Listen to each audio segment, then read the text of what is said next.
saya jemput Batu. Terima kasih Datuk Speaker untuk memberi ruang kepada Batu untuk menjadi pembahas terakhir pada malam ini untuk membahaskan titah mengunjung kasih titah Duli Yang Maha Mulia Sri Paduka Baginda Yang di-Pertuan Agong. Dan sebelum itu saya ucapkan tahniah kepada rakan-rakan saya di sebelah kiri dan kanan, dan juga satu menteri dan dua timbalan menteri iaitu Papar yang sungguh komited untuk duduk sampai 10.44 mendengar perbahasan ahli-ahli parlimen untuk hari ini.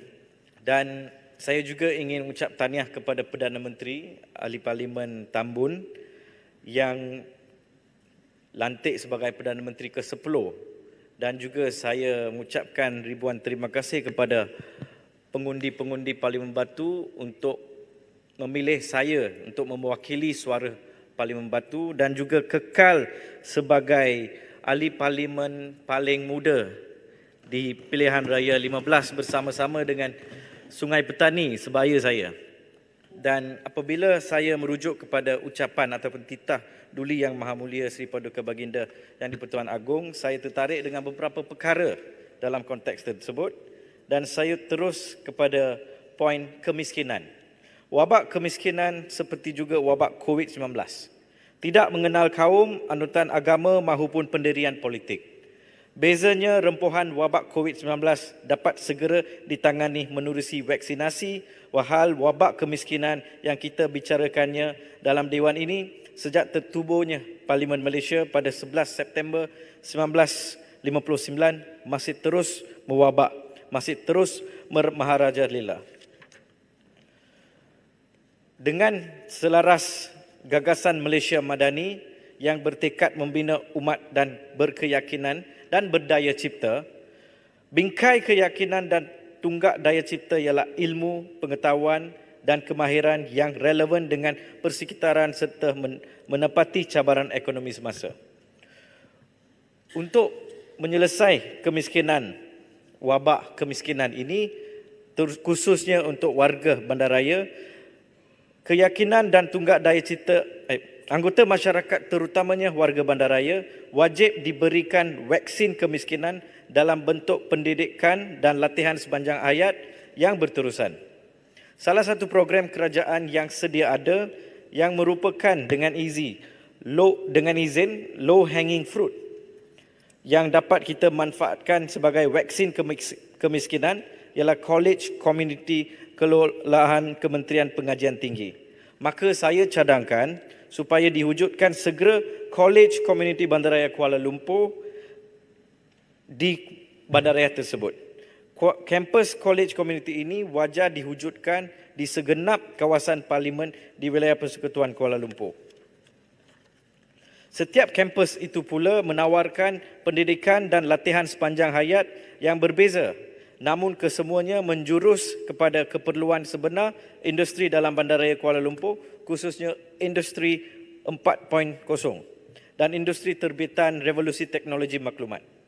Bagi memastikan pendidikan dan latihan sepanjang hayat yang ditawarkan oleh kampus-kampus College Community Bandaraya Kuala Lumpur itu benar-benar relevan serta memperdayakan komuniti bandaraya mengambil bahagian dalam memperkasa pembasmian kemiskinan, Majlis Pemberdayaan Komuniti Bandaraya menerusi pendidikan dan latihan sepanjang hayat hendaklah diwujudkan.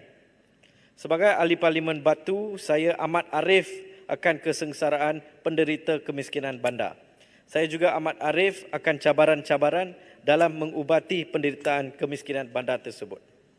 Justru saya mencadangkan inisiatif ini perlu dilakukan segera oleh kerajaan, dan saya juga boleh membantu kerajaan untuk meneroka arah haluan, merangka struktur, merencana gerakan dan memimpin Majlis Perbandarayaan Komuniti Bandaraya menerusi pendidikan dan latihan sepanjang hayat.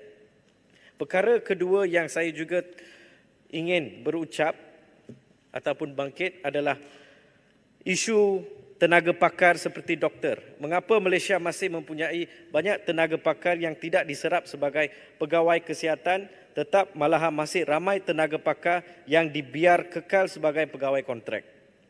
Pada tahun 2022, Batu optimis apabila kerajaan ketiga itu mengumumkan menambah lebih 8,000 jawatan tetap di Kementerian Kesihatan, tetapi mengapa masih tidak dapat diselesaikan? Batu memohon Kementerian Kesihatan menyemak semula kes-kes tersebut dan apakah penyelesaian yang akan dibuat.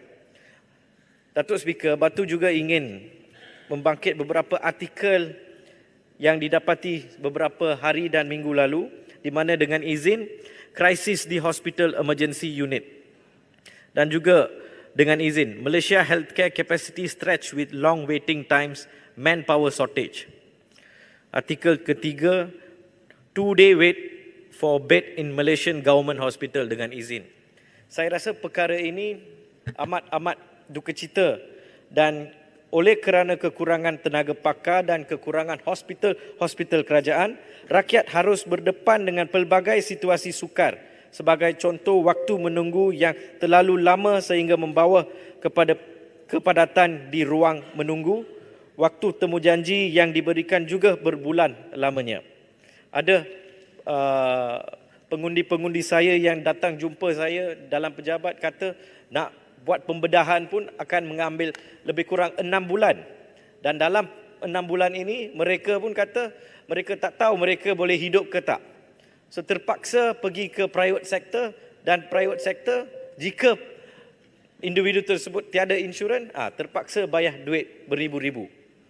Dan saya minta Kementerian Kesihatan untuk cari penyelesaian dengan segera sebab ini adalah satu isu yang hangat. Dan juga perkara ketiga ataupun perkara terakhir saya di mana dalam titah Duli Yang Maha Mulia Seri Paduka Baginda juga tersentuh berkaitan dengan agenda pemilikan rumah khususnya untuk kumpulan B40. 30 saat, Datuk Speaker. Dan kalau melihat kepada Kuala Lumpur ataupun wilayah persekutuan, daripada artikel ataupun statistik yang saya ada, terdapat lebih kurang 38,000 individu yang telah permohon untuk perumah PPR ataupun PA pada tahun 2021. Dan saya ingin Menteri ataupun Jabatan Perdana Menteri untuk bagi statistik sekarang berapakah permohonan rumah PPR dan PA di wilayah persekutuan ataupun di BKL. Dan berkaitan dengan agenda pemilikan rumah khususnya untuk kumpulan B40 yang dalam titah Tuanku, saya rasa kerajaan perlu memberi fokus kepada penubuhan ataupun inisiatif PPR supaya kita dapat kurangkan kos hidup rakyat di mana mereka tidak mampu untuk beli rumah-rumah mampu milik, di mana ada individu-individu yang tidak dapat loan. Dia bukan mampu milik, mampu tengok saja. So jika program ataupun inisiatif PPR ini berlangsung, saya akan memastikan bahawa kerajaan akan memastikan bahawa house shortage dengan izin akan diselesaikan. Dan saya rasa itu saja daripada saya. Ucapan saya ada banyak poin lagi, tapi saya akan sambung dalam ucapan bajet yang nanti. Untuk tambahan Speaker, saya juga ingin ucap tahniah kepada Barisan Nasional, GPS dan juga GRS yang juga menjadi satu punca utama untuk kita tubuhkan kerajaan perpaduan pada kali ini. Dan ini menunjukkan satu politik matang dan juga, betul Jelutong, setuju? Politik matang dan juga ini menunjukkan bahawa kerajaan perpaduan ini, walaupun kita berbeza pandangan, apabila kita memfikir berkaitan dengan kepentingan masyarakat, tak kira dia musuh atau tidak, kita bersama-sama untuk selamatkan negara ini.